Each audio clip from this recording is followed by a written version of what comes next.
I was born with the power to control metal, a living magnet from the moment I came into the world. Sebastian Shaw used my mother's life as leverage, forcing me to move a coin with my ability. I strained with everything I had. The coin didn't move an inch. Shaw didn't hesitate. He raised his gun and killed her. The grief that hit me was so overwhelming my power exploded out of my control. I ripped every piece of metal from the soldiers around me and let the rage pour out. But no matter what I threw at Shaw, none of it touched me. He just smiled, placed the coin in my hand, and congratulated me on finally unlocking my potential. I stood there holding it, and in that moment, the seed of revenge took root. Sometime later, I walked into a bank manager's office and effortlessly extracted the metal fillings straight from his mouth. In exchange, he told me where Shaw was hiding, Argentina. I went straight there and stepped into a bar. On the wall, a photograph. I spotted two of Shaw's Nazi associates standing in the crowd. I didn't bother hiding who I was. I walked right up and made myself known. They panicked and came at me with knives first. I hit back without hesitation. When someone leveled a gun at me, my power surged. I twisted their weapons back on them and let them tear each other apart until every last one of them was down. Eventually, I tracked Shaw to a submarine. We fought again, and again he was out of my reach. Every metal attack was useless against him, and he sent me flying with a flick of one finger. But I didn't quit. I gathered every scrap of metal in the hull and locked him in place.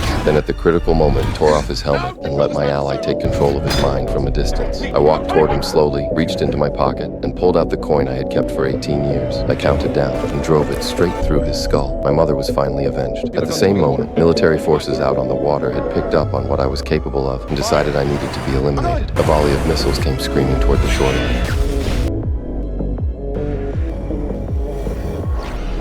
In the end, I chose to let them win, but I also came to a clear-eyed realization. My power made me dangerous in their eyes, and if they couldn't control me, they would destroy me. I stood up, gathered every ally I had, and committed to fighting for the freedom of every mutant alive. And that was the moment the Brotherhood was born.